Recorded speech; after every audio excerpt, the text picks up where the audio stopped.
I'm a simple girl who feels most at home sitting at my kitchen table, my sticky farm table, surrounded by my really cute husband, 5 kids, 3 dogs, and a mouse that refuses to leave us alone. But this week, I'm in one of the most amazing places I've ever visited, Florence, Italy. Florence has it all. History, architecture, art, food, romance, and some of the friendliest people I've ever met.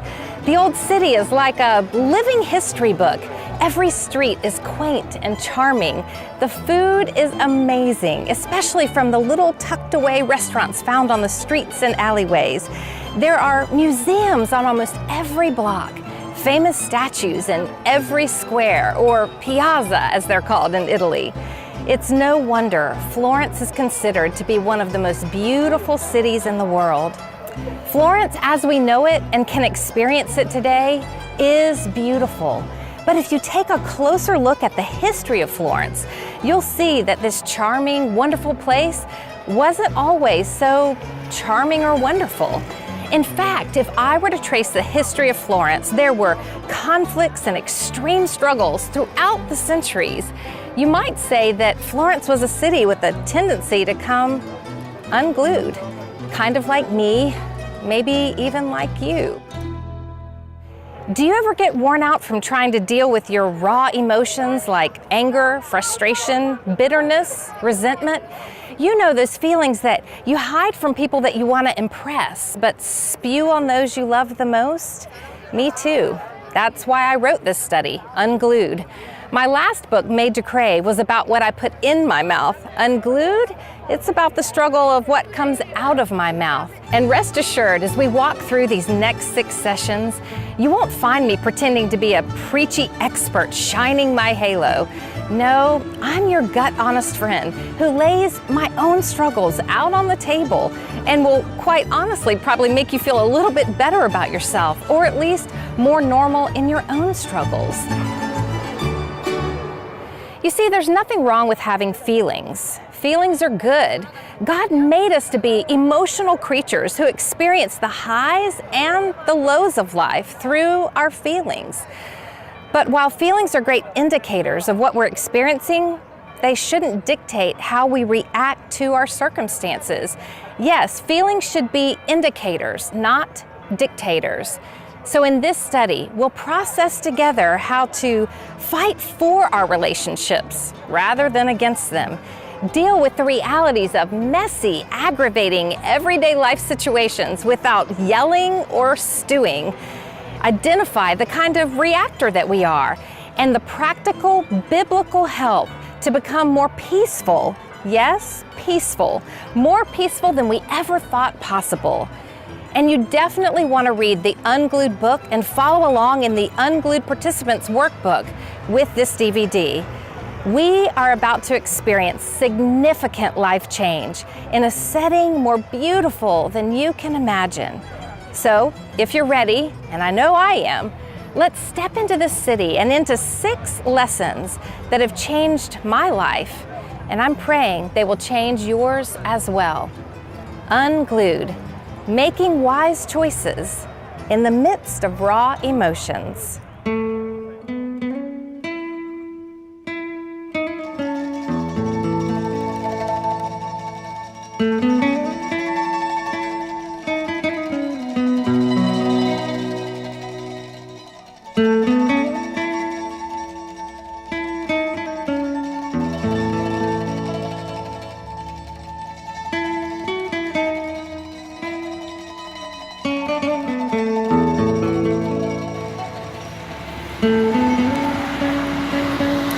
Like most ancient cities with a long history of wars and conflict, Florence has been surrounded by protective walls for most of its existence.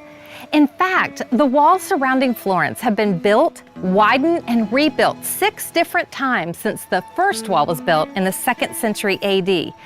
Today, there's not much evidence left of the walls that protected the city. They were demolished over the years as the city continued to outgrow its boundaries. But the wall I'm standing next to, The Oltrano wall, which sits right at the city's edge, is one of the very few preserved pieces of what these walls used to look like. This wall was part of the sixth and final wall built, which was completed in 1333. That wall was over 27,000 feet in length, included 73 towers, 15 gates, and contained a city measuring 1 square mile, equal to 5 times of the previous walls. The wall I'm standing next to, well, it's about 30 feet tall. Pretty impressive, isn't it?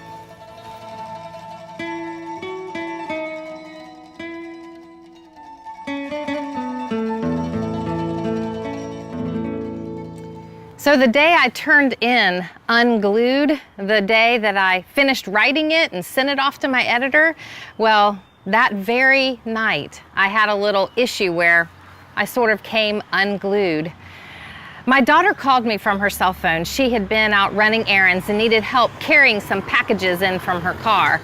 So she called and asked if I would come outside to help her, which normally I don't mind doing it all, but on this particular night it was drizzling, which makes it a huge sacrifice because you see, I was on day 1 of my hair. Now, let me explain something about my hair. You see, day 1, I shampoo and condition the whole thing, and then I blow dry my hair and I straighten my hair. I wait a little while and I straighten it again. So then on day 2, I don't wash my whole head of hair. I just wash this little strip of bangs and these side pieces right here. And then I blow dry them and flat iron them, and I'm good to go. I can just let all this kind of hang out.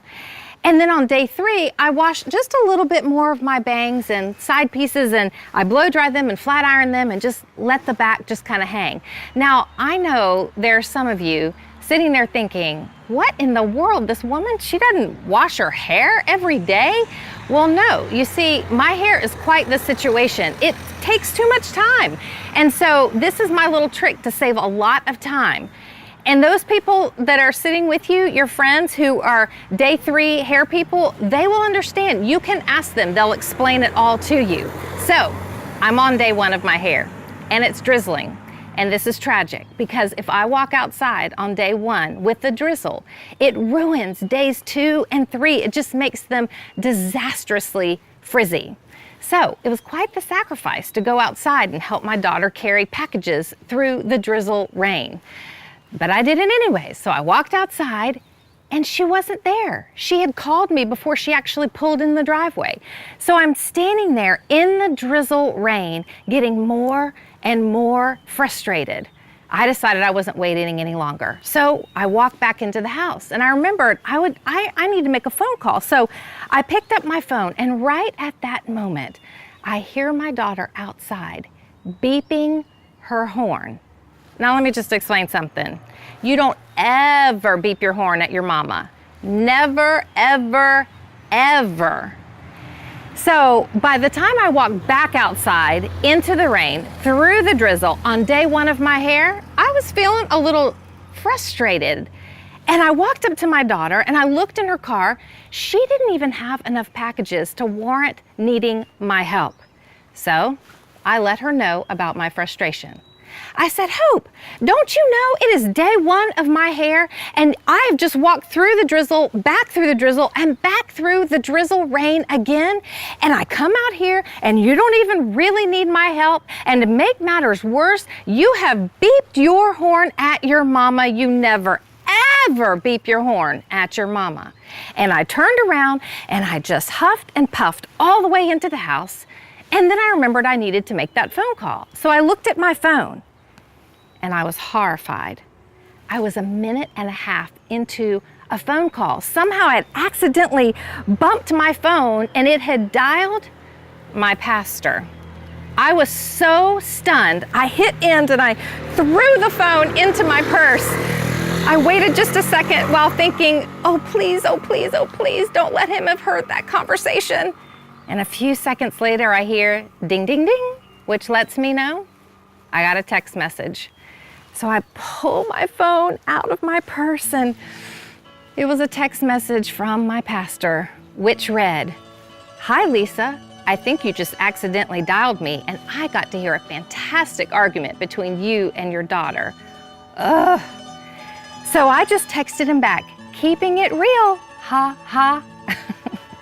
And then, ding ding ding, another text message from my pastor, to which he replied to me, at least you didn't cuss, ha ha.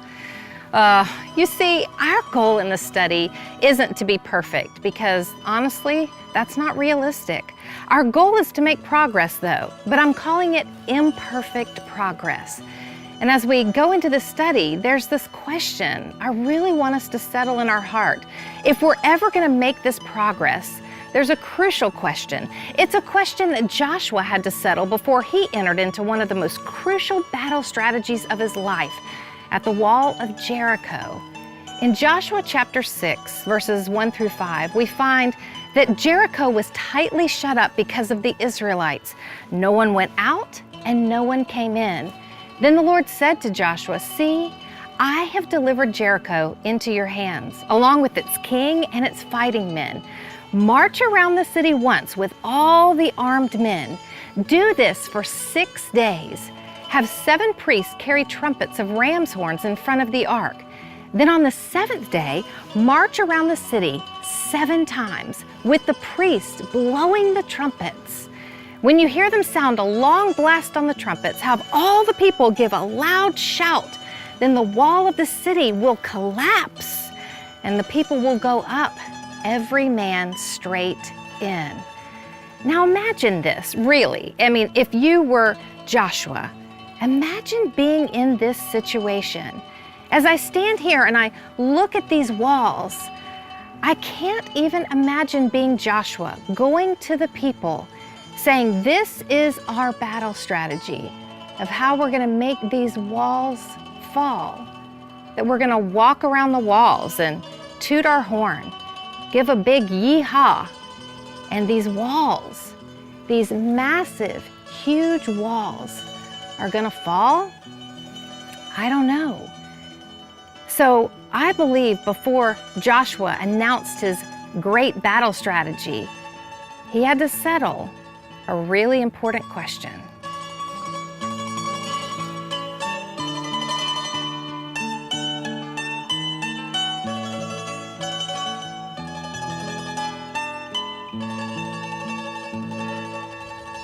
Okay, so if you've ever been in Vacation Bible School, you probably know that story. Joshua, the walls of Jericho, the whole thing. But there is another part of the story that's much less known that I find very fascinating. You see, it's what gave Joshua the courage to approach the wall of Jericho with the confidence that he had. I mean, can you imagine, honestly, being Joshua and the tweets that would have gone out if they had Twitter, or the Facebook status of saying, "This is our battle strategy, that we're gonna walk around this wall, toot our horns, give a yee-haw, and the wall is gonna come down"? Can you imagine the courage that that would have taken? You see, this is what really captures my heart, is there was a crucial decision that Joshua had to settle in his heart before he ever took those walks around Jericho.